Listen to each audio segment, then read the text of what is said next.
ಎಲ್ಲರಿಗೂ ನಮಸ್ಕಾರಗಳು. ಪ್ರೀತಿಯ ವಿದ್ಯಾರ್ಥಿಗಳೇ, ಇಂದು ಈ ವಿಡಿಯೋದಲ್ಲಿ ನಿಮಗೆ ಸೋಡಿಯಂ ಮತ್ತು ಕ್ಲೋರಿನ್ ಪರಮಾಣುಗಳ ನಡುವೆ ಅಯಾನಿಕ್ ಬಂಧ ಉಂಟಾಗುವಿಕೆಯನ್ನ ಚುಕ್ಕಿ ರಚನೆಯ ಮೂಲಕ ಹೇಗೆ ಬರೆಯುವುದು ಎಂಬುದನ್ನ ನಾನು ನಿಮಗೆ ತೋರಿಸ್ಕೊಡ್ತಾ ಇದ್ದೀನಿ. ಬನ್ನಿ ನೋಡೋಣ. ಓಕೆ, ಸೋಡಿಯಂನ ಪರಮಾಣು ಸಂಖ್ಯೆ 11,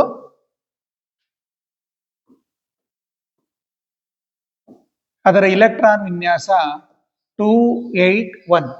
ಸೋಡಿಯಂನ ಹೊರಕವಚದಲ್ಲಿ 1 ಎಲೆಕ್ಟ್ರಾನ್ ಇದೆ. ಅಂದರೆ ಕೆ ಕವಚದಲ್ಲಿ 2 ಎಲೆಕ್ಟ್ರಾನ್ಗಳು, ಎಲ್ ಕವಚದಲ್ಲಿ 8 ಎಲೆಕ್ಟ್ರಾನ್ಗಳು, ಮತ್ತೆ ಎಂ ಕವಚದಲ್ಲಿ 1 ಎಲೆಕ್ಟ್ರಾನ್ ಇದೆ. ಆ 1 ಎಲೆಕ್ಟ್ರಾನ್ ಅನ್ನ ಸೋಡಿಯಂ ಕಳೆದುಕೊಂಡು ಆ 1 ಎಲೆಕ್ಟ್ರಾನ್ ಅನ್ನ ಕಳ್ಕೊಳ್ಳುತ್ತೆ. ಆ ಕಳ್ಕೊಂಡಾಗ ಇದು ಧನ ಅಯಾನ್ ಆಗುತ್ತೆ. ಇದು ಅಷ್ಟಕ ಇಲೆಕ್ಟ್ರಾನ್ ವಿನ್ಯಾಸವನ್ನ ಹೊಂದುತ್ತದೆ. 1 ಎಲೆಕ್ಟ್ರಾನ್ ಕಳ್ಕೊಂಡ್ಮೇಲೆ ಅದರಲ್ಲಿ ಇರುವಂತಹ ಇಲೆಕ್ಟ್ರಾನ್ಗಳು 28 ಆಗುತ್ತೆ. ಹೀಗೆ ಸೋಡಿಯಂ ಧನ ಅಯಾನ್ ಆಗುತ್ತೆ.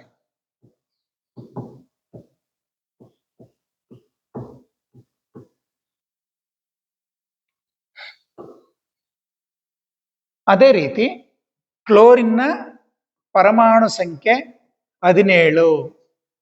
ಕ್ಲೋರಿನ್ನ ಪರಮಾಣು ಸಂಖ್ಯೆ 17, ಅದರ ಇಲೆಕ್ಟ್ರಾನ್ ವಿನ್ಯಾಸ 287. ಕೆ ಕವಚದಲ್ಲಿ 2 ಎಲೆಕ್ಟ್ರಾನ್ಗಳು, ಎಲ್ ಕವಚದಲ್ಲಿ 8 ಎಲೆಕ್ಟ್ರಾನ್ಗಳು, ಮತ್ತೆ ಎಂ ಕವಚದಲ್ಲಿ 7 ಎಲೆಕ್ಟ್ರಾನ್ಗಳಿದೆ. ಈ ಸೋಡಿಯಂ ಕಳೆದುಕೊಂಡಂತ 1 ಇಲೆಕ್ಟ್ರಾನ್ ಅನ್ನ ಕ್ಲೋರಿನ್ ಪಡೆದುಕೊಳ್ಳುತ್ತದೆ. ಕ್ಲೋರಿನ್ ಪಡೆದುಕೊಂಡು ಕ್ಲೋರಿನ್ ಋಣ ಅಯಾನ್ ಆಗುತ್ತೆ. ಅಂದರೆ ಇದರಲ್ಲಿ ಇಲೆಕ್ಟ್ರಾನ್ ವಿನ್ಯಾಸ 287 ಇದ್ದದ್ದು 1 ಎಲೆಕ್ಟ್ರಾನ್ ಅನ್ನು ಪಡ್ಕೊಂಡ ನಂತರ 288 ಆಗುತ್ತೆ. ಹಾಗಾಗಿ ಇದು ಕ್ಲೋರಿನ್ ಅಂದ್ರೆ ಕ್ಲೋರೈಡ್ ಋಣ ಅಯಾನ್ ಆಗುತ್ತೆ.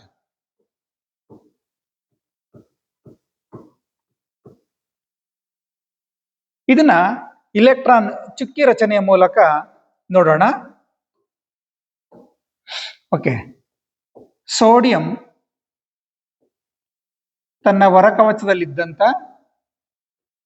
1 ಎಲೆಕ್ಟ್ರಾನ್ ಅನ್ನ ಕ್ಲೋರಿನ್ಗೆ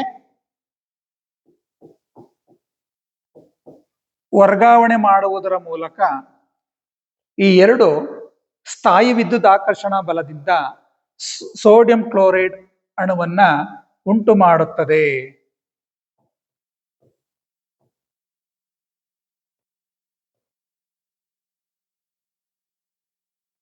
ಅದನ್ನ ನಾವು ಚುಕ್ಕಿಯ ರಚನೆಯ ಮೂಲಕ ಹೀಗೆ ಬರೆಯಬಹುದು.